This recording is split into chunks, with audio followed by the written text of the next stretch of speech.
માતાજી મિત્રો, હું મમતા ગોસ્વામી મારી ચેનલ મમતાની રસોઈમાં તમારું સ્વાગત છે। આજે આપણે બનાવશું પંજાબી શાક પનીરની ભુરજી। આ પનીરની ભુરજી બનાવવા માટે મેં અત્યારે 100 ગ્રામ ઘરે બનાવેલા પનીરને આ રીતે છીણીને લીધું છે। હવે આપણે શાક બનાવવાની તૈયારી કરીએ। આપણે ગેસ પર એક કડાઈ મૂકી છે અને તેમાં 4 ચમચા મોટા તેલ લીધું છે। આપણું તેલ હવે ગરમ થઈ ગયું છે તો તેમાં ઝીણી સમારેલી ડુંગળી એડ કરી દઈશું।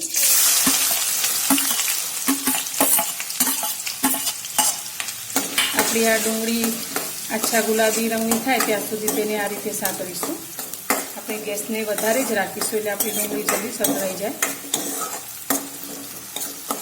अने 2 થી 3 मिनिट आ रीते सातळीशुं। आपणी डूंगળી सारी रीते संतळाई गई छे तो 2 થી 3 લીला मरचाने एकदम झीणा कट करीने लीधा छे ते आपणे अंदर लई लईशुं। आपणे आ पनीर भुरजी पंजाबी होटलोमां बने ए रीते बनावशुं। हवे तेने पण सारी रीते सातळी लईशुं।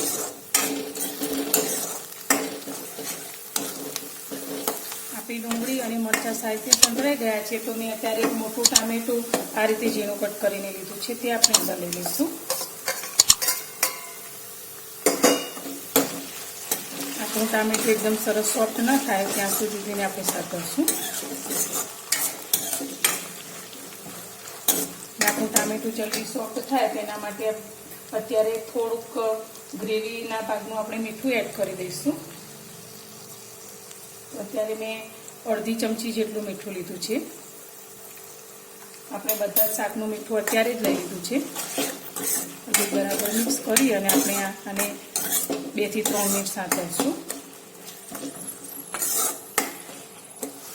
મેં અત્યારે સૂકું લસણ આ રીતે ક્રશ કરીને લીધું છે તે આપણે અંદર લઈ લઈશું।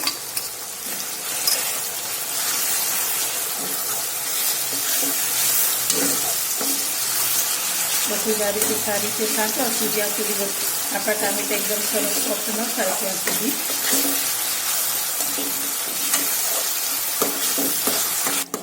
આપણા ટામેટા ડુંગળી સાથે સોફ્ટ થઈ ગયા છે।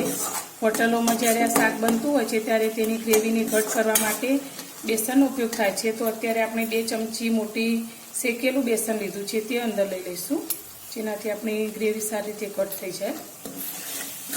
અને પણ બરાબર મિક્સ કરી લઈશું।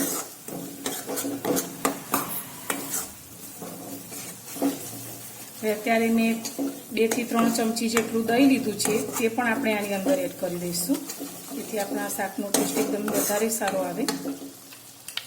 આ રીતે આપણે દહીં લઈ લઈશું અંદર, બધું બરાબર મિક્સ કરી લઈશું।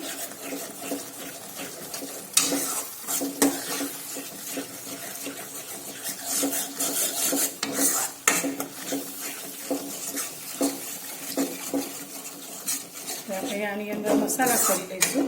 આપણે અત્યારે મોટી 1 ચમચી જેટલું લાલ મરચું પાવડર લઈશું, સાથે 1 ચમચી ધાણા જીરું પાવડર લઈશું અને શાકનો ટેસ્ટ એકદમ સરસ આવે તેના માટે કિચન કિંગ ગરમ મસાલો લીધો છે તે આપણે 1 ચમચી લઈશું અને સાથે પાવભાજી મસાલો લીધો છે તે 1 મોટી ચમચી અંદર લઈશું। બધું બરાબર મિક્સ કરી લઈશું।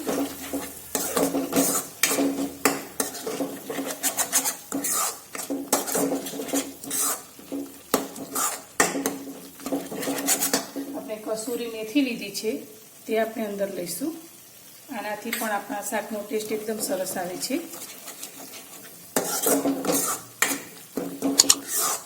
આપણી ગ્રેવી આ રીતે ઘટ થઈ ગઈ છે તો હવે તેમાં આપણે થોડું પાણી લઈશું।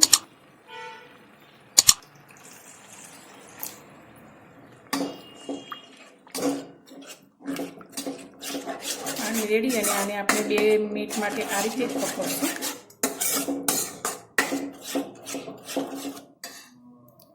આપણી ગ્રેવી ઘટ થઈ જાય છે અને અંદર આ રીતે તેલ પણ છૂટું પડી ગયું છે તો આપણે જે પનીરને છીણીને રાખ્યું છે તે અંદર લઈ લઈશું।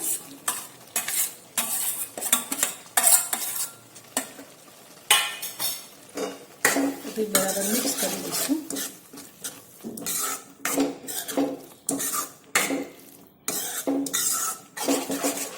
ઉપરથી આપણે થોડા લીલા ધાણા લીધા છે તે અંદર લઈ લઈશું।